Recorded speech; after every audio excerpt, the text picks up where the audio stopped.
Saudara-saudara yang kekasih di dalam nama Tuhan Yesus, Allah begitu baik, cintanya selalu nyata bagi kita sekalian. Saudara, kita bertemu lagi dalam renungan harian di hari Sabtu tanggal 8 Februari tahun 2025. Kebenaran firman-Nya kita akan baca. Mari satu dalam doa. Tuhan, Engkau senantiasa baik bagi kami, dan kami mengucap syukur untuk segala kebaikan dan kasih-Mu. Kami akan membaca firman-Mu, ya Roh Kudus, terangi hati kami, agar kami dapat memahami firman-Mu untuk menjadi pedoman di dalam kehidupan kami. Demi nama Yesus kami berdoa. Amin.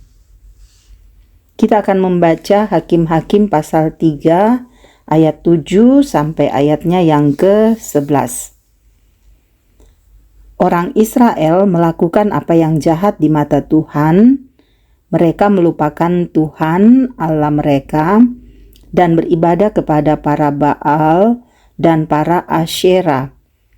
Lalu murka Tuhan menyala-nyala terhadap orang Israel, sehingga ia menyerahkan mereka ke dalam tangan Kusyan Rishyataim, Raja Aram Mesopotamia. Selama 8 tahun orang Israel takluk kepada Kusyan Rishyataim. Lalu orang Israel berseru-seru kepada Tuhan, dan Tuhan membangkitkan seorang penyelamat bagi orang Israel yang membebaskan mereka. Otniel bin Kenas, adik Kaleb. Roh Tuhan menghinggapi dia, dan ia menjadi hakim atas orang Israel. Ia maju berperang, lalu Tuhan menyerahkan Kusyan Rishyataim, Raja Aram, ke dalam tangannya, sehingga ia mengalahkan Kusyan Rishyataim. Lalu negeri itu tentram selama 40 tahun. Kemudian Otniel bin Kenas meninggal. Demikian firman-Nya. Amin. Tema kita saat ini dipulihkan dalam pertobatan. Saudara, apakah Anda pernah merasa seperti terjebak dalam siklus dosa dan penyesalan yang berulang? Mungkin Anda berjanji kepada Tuhan untuk berubah, tetapi akhirnya kembali pada pola yang sama. Inilah yang dialami bangsa Israel dalam perikop ini. Dalam perikop ini kita melihat bangsa Israel yang melupakan Tuhan setelah mengalami masa damai. Mereka berpaling dari Tuhan dan menyembah Baal dan Asyera, dewa-dewa bangsa Kanaan. Sebuah cerminan sikap yang tidak tahu mengucap syukur dan lupa diri. Seperti Israel, saudara, kita pun bisa terjebak dalam penyembahan berhala masa kini.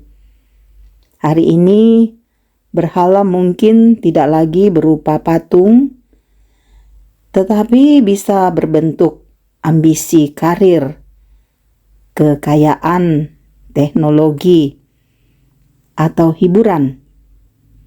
Ketika kita menggantikan Tuhan dengan hal-hal ini, kita sebenarnya sedang melupakan Tuhan, seperti yang dilakukan Israel. Dunia, saudara, menawarkan banyak hal yang terlihat menarik dan memberikan kepuasan sesaat, tetapi pada akhirnya membawa kita ke dalam kehampaan. Namun, ada kabar baik. Ketika bangsa Israel berseru kepada Tuhan dalam penyesalan, Tuhan membangkitkan Otniel sebagai penyelamat mereka.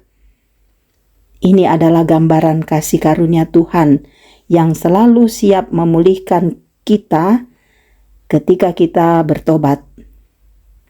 Roh Tuhan turun atas Otniel, memberikan dia kuasa untuk membebaskan Israel dari penindasan.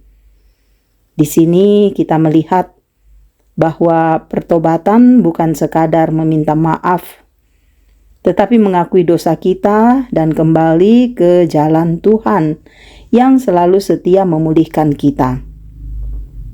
Yesus Kristus, Saudara, Sang Penyelamat, telah datang untuk membawa kebebasan dan pemulihan dari perbudakan dosa. Saat kita berseru kepadanya dengan hati yang hancur, Dia mendengarkan kita dan memberikan Roh Kudus untuk menguatkan kita, memulihkan dan memimpin kita dalam kehidupan yang baru. Tuhan tidak pernah menutup telinganya ketika kita berseru dengan hati yang tulus. Pertobatan bukan hanya sekadar ucapan di bibir, tetapi juga perubahan hati. Saudara, datanglah kepada Tuhan dengan kesadaran bahwa Anda membutuhkannya lebih dari apapun.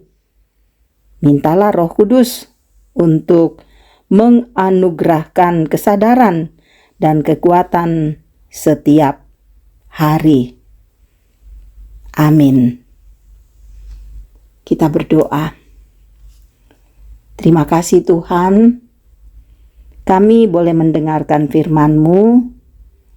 Kami belajar agar kami selalu datang pada Tuhan karena Engkau sumber penyelamat kami, memulihkan kami dari dosa, dan biarlah kami boleh hidup baru, meninggalkan perbuatan lama yang mana membuat kami melupakan Tuhan dan lebih memahami bahwa ada berhala-berhala modern yang seringkali kami agungkan.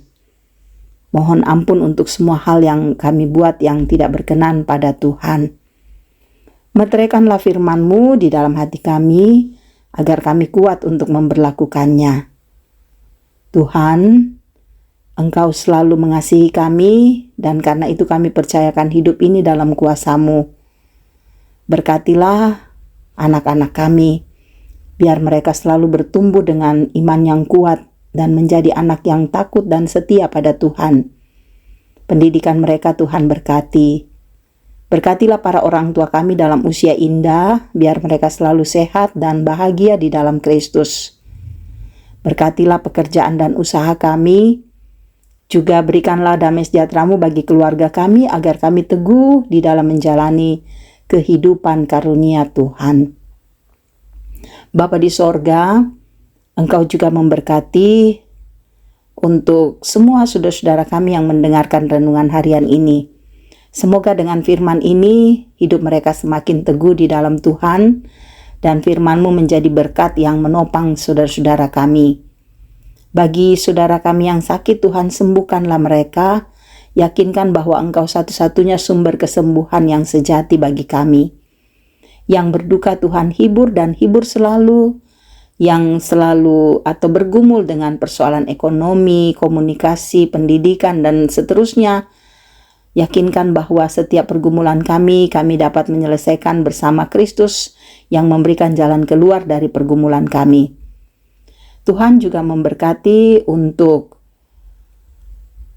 pelayan-pelayan Tuhan yang melayani dengan penuh kasih. Biarlah mereka terus diberkati untuk setiap pemberitaan firman yang disampaikan. Pemerintah kami juga Tuhan berkati, pemimpin kami Tuhan tolong untuk memerintah dengan benar.